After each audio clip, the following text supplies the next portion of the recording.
Hello, good afternoon with everybody. Thank you for being in this session of the TIC Americas 2019 competition.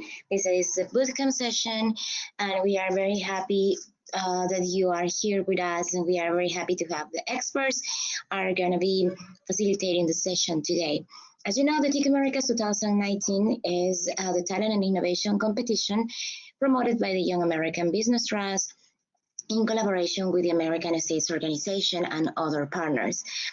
In its 14th edition, we have 4 categories that we are working and where we selected already our finalists for this year. We have the Startup Challenge, the Eco Challenge 10.0, Caribbean Innovation Competition 2019, and the TIC Colombia 2019.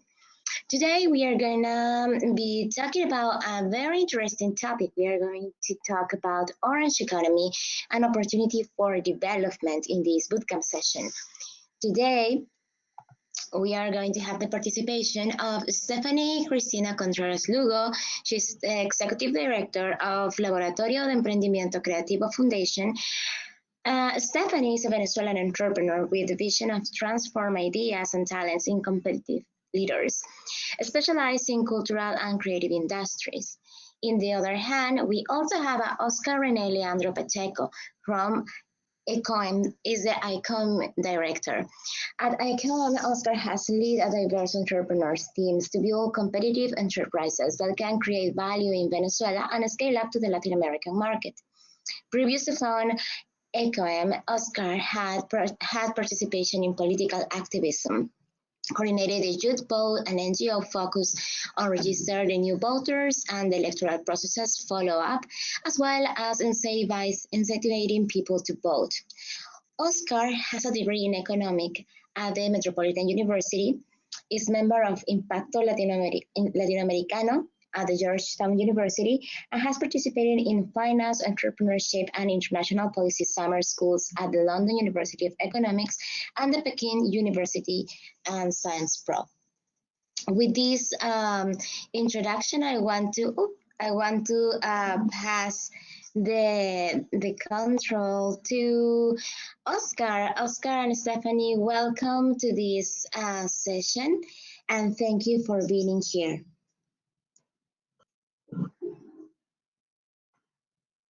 Hello. You can present your computer. Sorry? Oh, now you can present your presentation.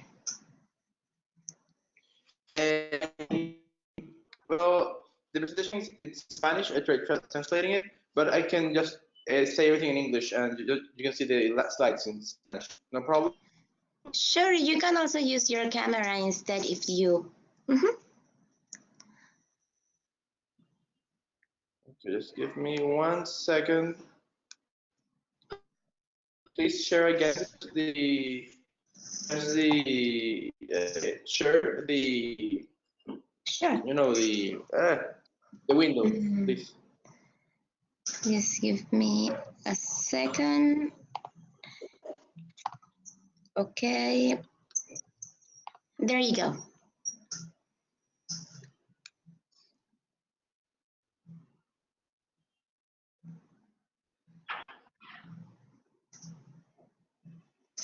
Were you able to see the Okay, so we created.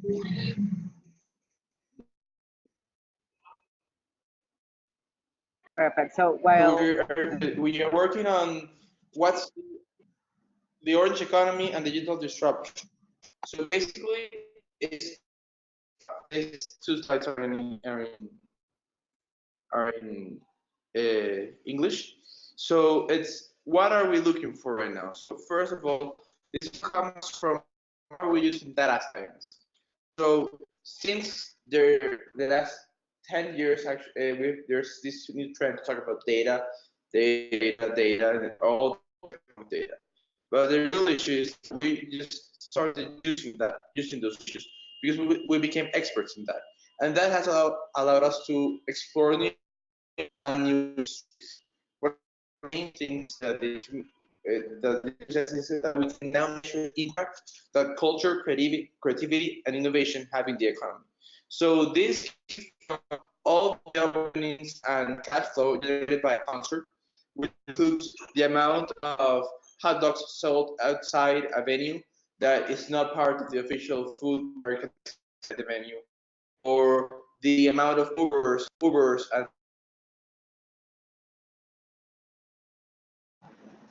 Um, Oscar, we lost the audio, and it's cutting a little bit. I don't know if. taxis that are used to go to the venue. And that yes, were poor and No, no se está escuchando bien. Sorry, it's not listening very well. I think that maybe it's a internet connection problem. Yes, Oscar, are you there? yes, yes. Okay, yeah, we were not able to hear you very well. Now we can hear you better. Okay. Okay. So well, just to sum up about this issue, data science has allowed us to measure the impact that creative industries have in the economy. So now we can measure this. There are a lot of opportunities, financing. We can ask for loans, grants, investment, and we can how much can be through this industry. So the opening idea I'm Oscar? going to give you is now that we can measure it, it's profitable. So let's start. Oscar, is cutting, your audio is cutting. We are not able to have a clear audio from your side. It's a little bit hard to understand.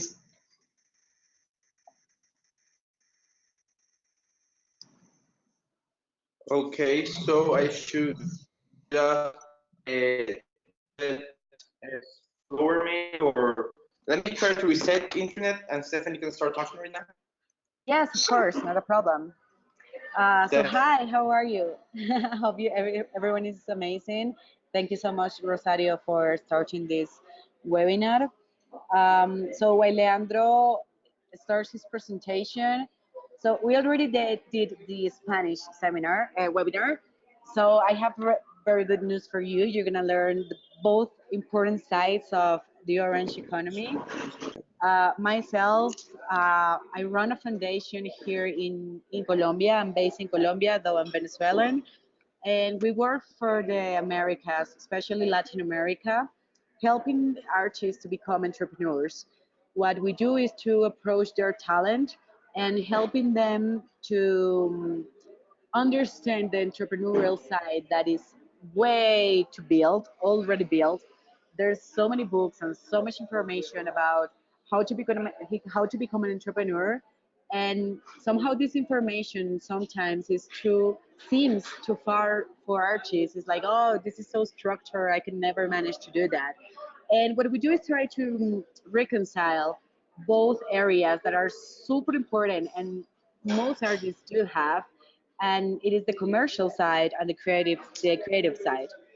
Our formula is pretty much use 80% of your time in creativity, which we know they love, but also use 20% of your time to understand the tools of the entrepreneurial world and how to succeed with your talent. How do you make your talent your own when you approach your talent and you make it sustainable for yourself? I always joke with my students and the artists that I coach, if you that sometimes they feel that this myth of the supermodel eating in McDonald's and this fat guy is going to discover this person and is going to give you the worldwide attention, blah blah blah. First of all, it's a joke. Like, you don't find a model in McDonald's. So you don't find an artist if you're just locked in your room doing your music. You have to put yourself out there. But it's not easy. I know that. For myself, it's not easy. And I know for an artist, it's not easy to know the ways of making your career sustainable. So what we do is try to help them in finances, administration, marketing, like all the areas that a normal office will have. How does an artist approach it with their project? How do they use it for themselves, respecting their creativity, respecting their talent, but making sure they can rely on a structure and make the project grow. If you find yourself the Aladdin genius and you use the lamp and you have your genius, make sure the first wish you ask for the genius is to understand your talent and to own your talent by the tools that you can use to make it grow. Otherwise, if you always come with a manager, I love managers, but they cannot know the whole business, because that way they will actually own your talent. And the first rule for a talent, and Oscar is going to talk to you about intellectual property, Creative Commons, and stuff like that. If you don't know how to use your rights for your talent, then you're giving away your talent. Even though you're charging, if you don't know how much should you charge, and the symbolic value and the real value and all the systems that are already created to make accountability for artists, then they have the talent, but they don't really own the talent. And I think Leandro might be connecting yet, but I also wanted to talk to you guys about one of my experiences. 3 years ago, I created with a beautiful team the in Spanish is the MELA. Those are the main letters word. Es Movimiento de Expresiones Latinoamericanas de Hip Hop in Spanish. In English, will translate as the Movement for Latin American Expressions of Hip Hop. It's called MELA. And this started with a exchange between hip hop artists of Mexico, Colombia, and Cuba. What we did is to find artists that are also social uh, Catholic, like they catalyze social movements, they have social impact, and through hip hop methodologies, they're helping their communities to grow. Um, it was such a beautiful project because, yes, the talent was amazing. They always, that most of the times it is amazing, but the difference here was that with their talent, they were helping their communities for real. They were having classes with kids every day after school, because they realized that one of the drugs have an hour, like around 5 is the drug time, because it's the time that parents left their work but still are not home, and the schools already closed, because schools, if they have extra projects or activity, might go until 3 or 4 p.m. top. And then you have this gap of time between like 4 and 7, where parents might not be around, and this become like, what do I do time for young people especially. And if you start to use this time and you start giving these kids class for graffitis, to become a DJ, to start dancing as break dancer, or start rapping and doing some freestyle, these hours that were so risky for them to go for drugs or for violence, to look for this because they had nothing else to do. Now they're using their time for their creativity, for their talent, for their body, for their minds. Guys, if you get to see a break dancer doing their stuff, oh my god, it's amazing. Like, it's one of the best ways to use your body. It's like such a full movement. As well, like with rappers, if you see a battle of rap with freestylers, um I melted. I was like, these guys are the contemporary geniuses. How do you speak with so much argument? It's like so fast, and you make it match. This is crazy. So for me, it was so moving, so touching to find, no matter where, upper class, the most dangerous places in Latin America, you can find these talented guys. They are so smart, so ready to be global, and sometimes they just need a little hand, like our hands that are spend so much time studying, and we spend so much time doing these activities like webinars, being part of TIC Americas. Like, we are in the move. These guys have the talent. What can we do to help them? Just giving them a little path, understanding this, and just creating a little path. So that has been one of my experiences. getting to understand how hip hop is actually changing Latin America for real. It's a fact. We have numbers. And when you get to go inside and you get to feel this with your body and with your mind and with your spirit, you totally fall in love. And now I think we have Leandro here. We can go with Leandro. He's going to give you a super important part of the orange economy, which is the economy side of it. Thank you, Stephanie. Well, yes, what you are mentioning is so true. And now is, I guess, the moment when youths in the region are taking the lead and are starting to get more involved in entrepreneurial initiatives, and the orange economy is a great place to start. So we have Oscar back. Oscar, so do you want to share your screen? So I can give you the controls for sharing your screen. I think the screen sharing might be taking some data away from me. But well, Okay, let no me worries. just no. I'd rather just say this because this last part has been quite a mess later right now. Okay. So as Stephanie was saying, my approach to the orange economy, it's a lot more about how to generate profitability, how to, sorry, how to generate profitability, and sorry, let me give me 1 second. Okay, yes. So my goal is to talk about how's the economy going? How are the different markets growing in respect to culture, to creativity and innovation? So the first thing we have to know is that there's no for content. Best example, as previously said, was in Netflix. It's investing a lot of money in original series in Latin America. So one example is Miguel. The series about the Mexican singer got plenty of great reviews, got plenty of great rating, and that's because everyone in the region knew Miguel, and we all speak Spanish. So there was a lot of demand for this new original content that reflected our culture as a region. Now, further and invest $10 million in a production about Cien Años Soledad in Colombia. That means that they are betting that our culture and our identity can transcend just the language and go further into other markets and generate um, other other fun for for our culture.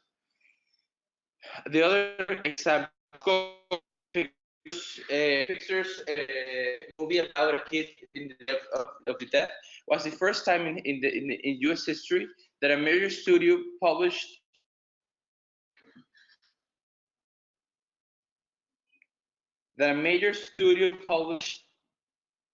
um, first there are major studio published a movie in both English and Spanish in the United States, acknowledging that there's a big demand for Spanish-speaking content in the United States. These examples are just some of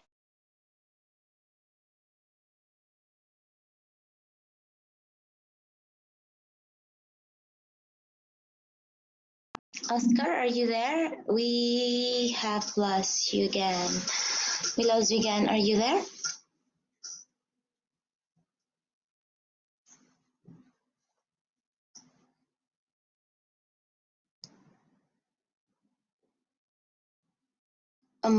Oscar, are you there?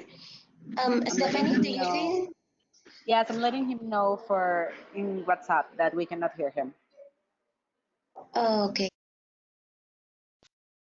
Can you hear me now? Yes. Can you hear me now? Yes, Yes, we we can can. hear you perfectly. Okay. So to sum up what I was saying before, to sum up what I was saying before, it's that Coco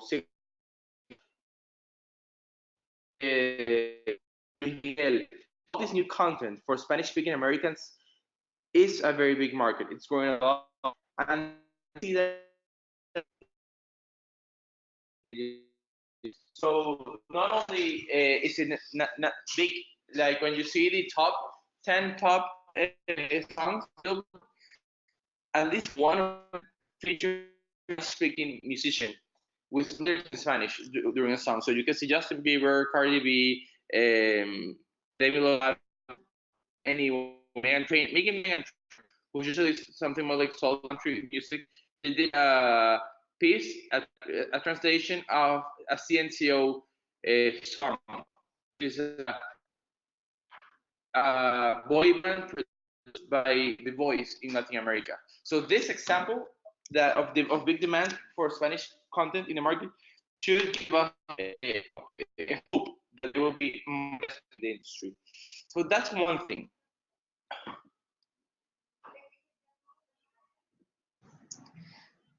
Oscar, we have some messages from the attendees that the audio is not working very well. We cannot hear you right now. So I don't know, Stephanie, if you can catch up on the presentation at this point so we can Yeah. continue with the session. Thank you. Yes, of course, not a problem. So yeah, maybe for Leandro, he can try to reset his internet because his information is so useful. I don't want you guys to miss it. Um, so yes, also because I was thinking, what else could I share if this happened? So I want to share with you guys a story just for yesterday. I usually work with the music business and stuff in a very coaching consultant kind of way. But I also produce events, concerts, tour management. So I have had this beautiful opportunity to be behind the scenes in everything that happens from a festival, for a show, for a press release. And I wanted you to guys imagine every time you hear a song and you sing a song along, how many people might be involved in a song? Just one song that comes to your mind right now. How many people can you imagine behind that song? So let's start with the artist that is singing. This artist probably has a vocal coach, probably has a life coach because their life is quite complicated. Their agenda is, we see all the pretty pictures. For every picture we see is a whole day of shooting. Um, for every picture we see, we have dress hair stylist, the fashion stylist, the makeup styling. Even if it's a man, they have to have makeup for the lighting and the skin. We have the director of art. We have the photography direction. We have the photographer. We have the person that will edit that photography. We have the setting, the location. We have all the background that is going to be put up and down every time. So you have all the assistants. You have the manager. This is only a photo shooting for the image that you saw for the song. Then you're gonna have the video clip. Yesterday I was shooting a video clip. This was my first huge. I've never shooted so big. The video director was Daniel Duran. I don't know if you Google him, you're gonna see like all the main videos that are going on right now. He's one of the biggest directors. Guys, this looked like a movie set, and the people that hire me, they were like, this is what you're gonna feel in a movie. This is like a mini set in one day. We start working 5 a.m. We finish our work at midnight. Um, so I was handling Becky G, for example, and you have no. I can count right now 100 people that were working in the staff, and I'm pretty sure it was a lot more people. Yes, just the extras. They were 60. The dancers, they were 25. So yes, this is only the people that were shooting. We have a little more than 100, including the artists. And the people that were working behind this video, we were at least 100 more. So this is the video clip. We have the photo and we have the video clip. We haven't get to the studio yet. So you have the studio. We have the producer, we have the assistant, we have the mixer, we have the master guy, I don't want to continue with this conversation because I'm going to take the whole webinar with this, but I just want to give you a little glance on what does that song need in order for get into your mind and you start singing along. This is just a song. Imagine how many songs are released every single day just in Latin America. Now take this, exactly this exact example, take it to a plate of food, take it into a t-shirt, any t-shirt, take it into a photograph, take it into a museum, a I no, I forgot how to say this in English. Yes, an artist retreat that that is in a museum. Just start picturing everything that involves the orange economy, and I really hope Leandro can share with you a very nice screen uh, that he has that will show you all the details on the sectors that you have in the orange economy. We include design, we include architecture, we include tourism. Imagine in every one of these assets, all the jobs, all the knowledge, all the people who's involved. And then you can see how big the orange economy already is. This is something quite important. Like this whole theory situation started a few years ago, and I truly love that it has a concept. We can talk about it with a whole theory and concept, but we have been doing orange economy since long time ago. This is just a concept, a theory that we have now, a name. But this has been going for so long as music exists, as long as human beings are wearing clothing, as long as we are starting to um, build with beauty, because architect is just construction with beauty, and how many people has been involved in this economy for so long. We guys are so lucky because we can now give it a name and start getting investment and getting to produce more knowledge about it. But we already have it, and we are amazing because in Latin America, what do we need to have it, the orange economy? By the way, we need brains and we need stories, we need experiences. That's it. What I always tell my artists is go out there and have a life. Like just start there. Because if you don't have a life, you cannot be an artist. You cannot reflect to society what society is. So you have to go yourself and put yourself out there and start feeling and start falling in love and start breaking your heart of like not only with people and relationships, just fall in love with a park, fall in love with a building, fall in love with a restaurant, fall in love with that t-shirt, and get to know the story that is behind. Get Do the exercise of finding a local artisan or go for a local design store and ask what's behind this t-shirt. Who's the person that designed it? Do they use a local community for the pursuing? And start falling in love with the story that is behind all the people that put their hand and their brain and their creativity in a piece that you're wearing, in a piece. I wanted to say piece when I was talking about music. That was easy.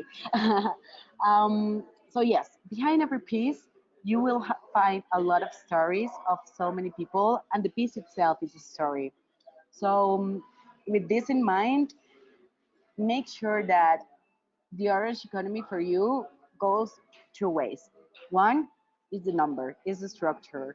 Um, we have the one of the most important base of youth population in Latin America, and this gives us the biggest tool. Like we are our own commodities right now. We are the main tool that we can use for ourselves and for our growth and for our economies to grow, like our personal economy and our community economy and our country's economy and our region's economy. We can do it with our brains, just by being creative, just by having a life and using this life as a base of a piece that we want to create with our talent to express what we want to, what we feel, and what we reflect about it. Um, so yes, we have a lot of young people. These young people have a lot of time they're not using properly. I'm not gonna judge, so I'm not gonna say properly again. They're not using. We can use it in a better way. We can help them use in a better way. Um, and this is something that we were talking about the last panel. We are the fashion right now, guys. The like Madonna was totally over, and she went back, and the song is called Medellin. Here in Colombia, my friends were like, "Oh my God, this reggaeton, like oh la la la la," and I'm like, "Guys, really? Like Madonna is singing a song with like Medellin word in it. Like the name of the song is Medellin, the city that was not like people were not thinking about going to Medellin 20 years ago. Like all of the opposite. Like I will never go to Medellin. It's so dangerous. And now I was living in Medellin for a year, and I had more foreign friends than local friends. All around the city, you can see so many people from all over the world, and nobody was going there 5 years ago, 10 years ago, especially 20 years ago. Um, so yes, like this is the transformation power that we have and that we are. We can transform a city that 20 years ago was a focus of drugs and violence. And what happened in Medellin is beautiful. There's this place. It's called the Comuna 13, one of the like the highlights of the city right now. And the Comuna 13 is the path between the coast and the city. So the drugs use the Comuna 13 as the path to bring in the drugs. Obviously, super on the low. Um, so in 2008, I think. I'm not sure about the date. I'm so sorry, but at least it was like 20 years ago. The Orion operation, one of the it's a horrible massacre that happened in Medellin. Like the military forces just went into the Comuna 13 and started killing everyone. It's a horrible moment for the community, but it was a wake up call, like a horrible wake up call. But after that day, the community told itself, this is never going to happen again, and we're going to make sure this never happens again.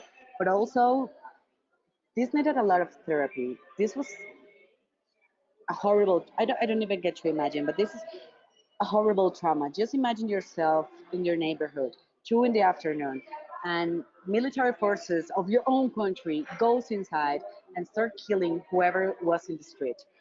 It was horrible, and a lot of forgiveness is still needed there because a lot of innocent people was killed. Young and old people were killed, and but the community was not just going for revenge and start killing the whatever back.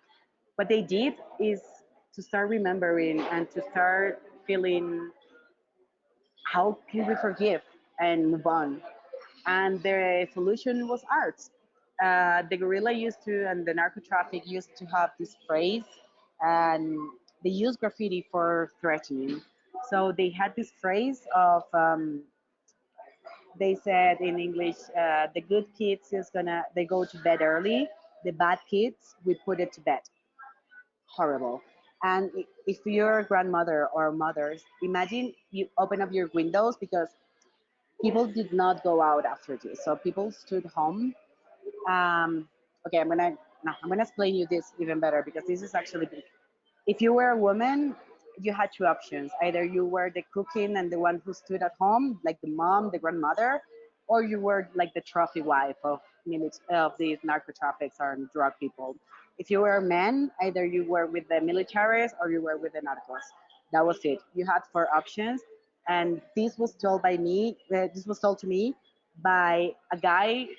I'm 29, a guy pretty much like a couple years older than me that he's one of the Casa Collacio um, founders, the graffiti tour movement. And he told that to me like when I was born, we had four options. If you were a man, we have two. If you were a woman, we have two.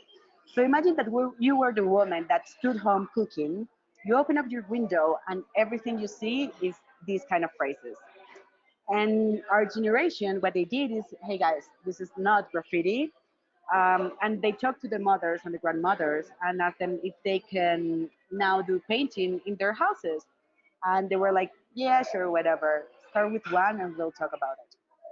So they started with an elephant. That elephant is still in the Comuna 13 if you can go there or if you live around. And if you do know the elephant, I love that elephant because it represents the memory. They forgive, but they don't forget. They never want to go back. and this elephant represents that. You will see the elephant in a lot of places in the Comuna 13 and in many places in Medellin. It's about the memory. And in the side of the elephant is a colibri, a bird. I don't know how to say colibri in English, but this bird that his wings go super fast. It's very small, uh, and these birds represent the freedom of flying, of going around your neighborhood with freedom, just with peace and with love, spreading love.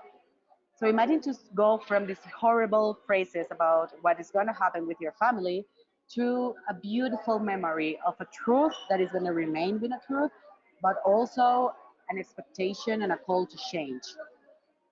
And now, 20 years after that, most of the people that go to Medellin goes because they want to go to the Comuna 13. They want to walk in the Comuna 13 to see how dangerous it actually is, and they want to have some pictures with the graffiti tour and graffiteros, graffiti people, people that do graffiti around the world want to come to Medellin because they want to have a spot in the Comuna 13 because they know that all spots are going to be taken in a moment. So they want to make sure they have their own piece uh, of a house, of a wall in the Comuna 13 because it's one of the main attractions in Medellin. And it's funny because even in Casa Colacho, can tell you a lot of people from Medellin has never done the graffiti tour, but people from India, from Germany, from Japan comes to Medellin straight to a graffiti tour because they want to know this story of change that only happened in 20 years. Like 20 years is a long time when you have to live through these horrible traumas, but 20 years is nothing when you talk about history and social transformation. So I wanted to share with you guys this case because I go for the orange economy more because of what we can do with it. I'm not such an specialist in the economy side.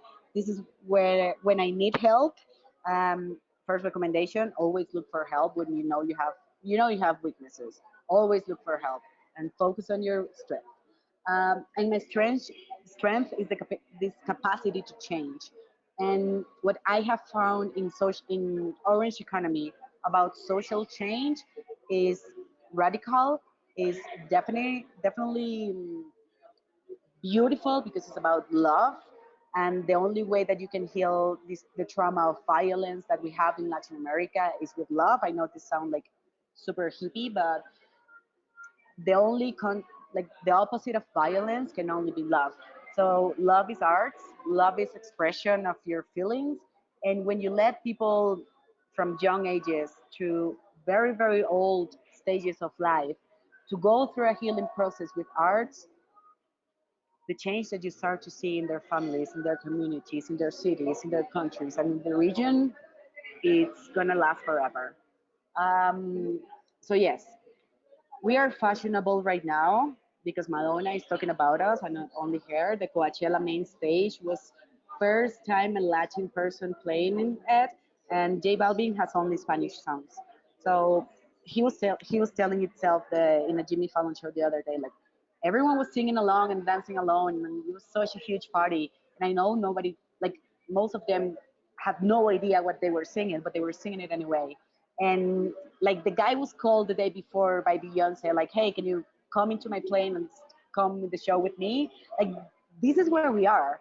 Only Medellin, he's they're playing with Beyonce and with Madonna, and they sing Spanish. They're bringing Spanish throughout the world. They're bringing our rhythms throughout the world, and this is only music. We're not talking about architectures or gastronomy or fashion or video games, design, tourism. Like there's so much.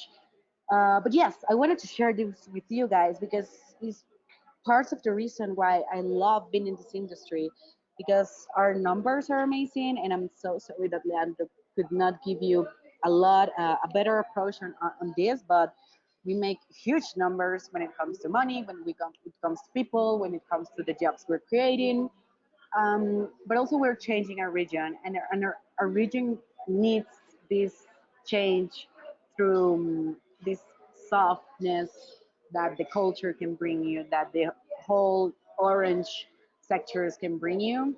And this only needs our creativity. So there's another cool example before we finish and we start opening the questions. You can find Casa Carlota, Casa Colacho with K. It's the, I think I can write in the chat. It's the Medellin case for the graffiti tour. And now I'm writing Casa Carlota.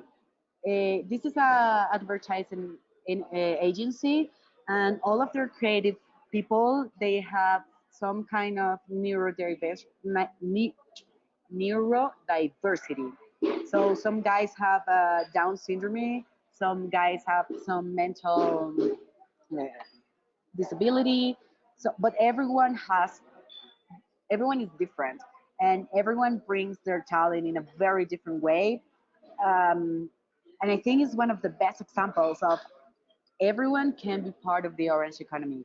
Either you're young or you're 70 years old, or you have a different neural, like cerebral capacity. Everyone is welcome. If you don't have parts of your body, everyone is welcome. So this is also a beautiful tool to help everyone who needs to start working right now and they have no idea how, but every human being in this planet has a talent. There's no human being that has ever born without any single talent. So invite you or welcome you to start looking for every single human being that you want to help. What is their passion? What is their talent? And how can we help them to bring sustainability to their life, to their community, and growing it to our region and our planet? Thank you I don't know very if, much, Stephanie. We yes, have it's very nice what you have tell us about these stories where the music is now positioned, where we are working, or what is the impact we are creating through arts, and is sharing this example of Comuna 13 or 13 community. It's a very special place in Medellin, and that shows the power of the orange economy, the art, and also the community action, taking this as a tool for development. We only have some more minutes in the session, so I will encourage the attendees, if they have any question, to put it on the box, in the chat box, or to raise your hand. You have in the menu a hand icon, so you just can click on it, and then we will see that you want to participate, and we can give you the floor as well. Anyway, just because we are short with time, I don't know if Oscar is back on the session, and I don't know if you guys have some final tips for entrepreneurs or for people or young people who are trying to get into this orange economy world and have a kind of like an initiative. Maybe what tip or useful tip you will give to them? That will be my question to you. sure. I don't know if Leandro is here and he wants to try to use his this moment. I see him connected, but he is self-mute. So, Yes. Okay, so Oscar, I don't know. Mhm. I'm gonna share with you. If Oscar can come in, please do. But I'm gonna share with you a very important tip that Oscar just gave in our Spanish webinar. Do charge your fees. It was a beautiful advice even for me because I often forget, since I love my job, I often forget to charge what my real value is, because I'm always like, oh yeah, I just want to help you, so blah blah blah. So my advice to you is divide your fees into social, like you can donate your job, your work, and your time, and that's beautiful. But choose your pro bono time and choose your cases with a lot of intelligence and a lot of passion as well, because these are going to be the challenges that are going to help you grow. Like use life experiences, like use your pro bono time to change a life that really, really needs it, focus on one life, focus on one life project, and make sure this one goes all the way. And maybe this one is going to help you run the foundation to help everyone else.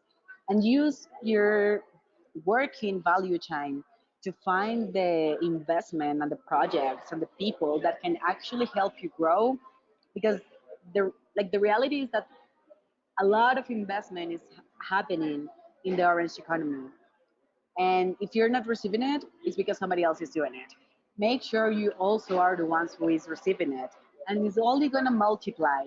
It's only going to grow. So make sure you guys that are smart enough to be in these kind of spaces as this TIC America's Bootcamp webinar, um, make sure you have this ability to find this investment, and also make sure you have the discipline, the talent, and the respect to invest this and administrate this investment in the people that deserves it. Do not use your time and it's a pro bono way all the time while you're learning. Yes, just use your job as a learning methodology, but you're going to learn very fast. Then you start charging, and there's always going to be an organization, an institution, another foundation or a company or just private investors. They're going to invest. So make sure you can find where the money is, make sure you charge, but also make sure that you are talented and respectful enough to invest with a lot of wisdom in a lot of people who is asking for this help. Just do not stay on the person that is asking. Just go and find the human side of this person and make sure, like, I'm pretty sure you have heard this phrase: investors do not invest in entrepreneurs projects, they invest in the entrepreneurial I said it so badly. They do not invest in the entrepreneurial project. What they do invest is in the entrepreneur, in the person, because projects can come and go. But if the person has, the mind focus, the discipline, the talent, then it's gonna grow. It's just gonna grow, and every what we call failure is just gonna be a super fast learning track. So do charge, but do find where the money is. Do not charge. Uh, do not overcharge with the people that actually need you. Make sure that you select quite well the person that you're gonna help. Find the find where the money is, because there's a lot of money for this orange economy. But also get to know the story behind everything that you're getting involved, because the best part of this orange economy fashion, and well, it's a fashion right now, but it's a new I think it's a new path for our generation and for our region. Find yourself in love, find yourself smart, and find yourself passionate for helping and growing, but also helping and growing yourself. Do not lose yourself in this passionate path, because it happens a lot. It's so amazing that you get lost. Always be wise, and always put yourself first and charge. Thank you very much, Stephanie. And yes, that's true. We need to give also value to what we are doing, to our innovations, to our products, to our services. And I guess as entrepreneurs, that is one great advice that we need to carry with us as entrepreneurs in our different adventures. I don't see Oscar anymore on the Yes, menu. neither do So I. Yeah. I would really like to thank you, both of you guys, and recognize the effort that Oscar made in order to be in this session, since he is right now based in Venezuela and the internet connection was not positive. At this moment for him. But thank you, Stephanie, for catching up as well and for being with us and to share all your experience regarding orange economy and sharing with us those great examples of how the people, the young entrepreneurs in the Americas region are building their communities using this as a tool for development. So thank you very much, Stephanie. I don't know if you have some words for closing the session before I start with the after closing with the other information that we need to share. Mhm. Sure, I just want to thank you, Rosario, and thank all the bootcamp and TIC Americas, I'm sorry for the noise, and the TIC Americas team for giving us this opportunity for having a conversation. And I just wanted you guys know that you can write to Rosario. She has my contact. She's gonna give you a contact right now. And if you need anything, any help, any question, or just presenting a project, practice your speech, just let me know. I'm gonna be so happy to help you. And this is one of the best parts of the Orange economy. We have this collaborative spirit, and for me, it's so enjoyable. So make sure you also use it as well. Thank you, Stephanie. Thank you for being here. And sure, if you want to get in touch with Stephanie, just send an email to TechAmericas at yabt.net that we will be happy to share it with you. So let's keep going with the session. If you are interested in knowing what is the Young American Business Trust doing, follow us and visit our website at www.yabt.net. If you want to know more about the TIC Americas, if you want to know the finalists for this edition, if you want to know how to get engaged, the categories, and maybe apply for the next year, you can also visit our website on www.ticamericas.net.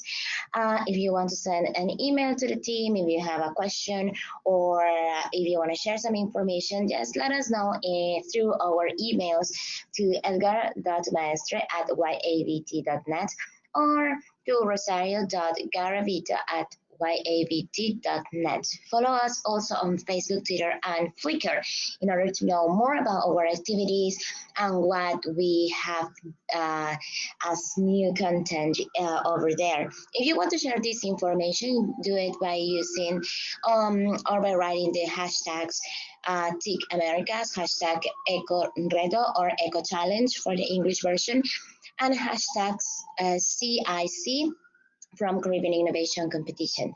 It was a pleasure to be with you today and to finalize this series of bootcamps for the TIC Americas 2019 competition from the Young American Business Trust and the American States Organization. We are very happy to have being with you during these months, facilitating these spaces to grow, to learn from other entrepreneurs, and to build ourselves and to contribute to the ecosystem. So thank you very much to everyone. It is going to be nice to see you again in another edition of the TIC Americas. Bye-bye.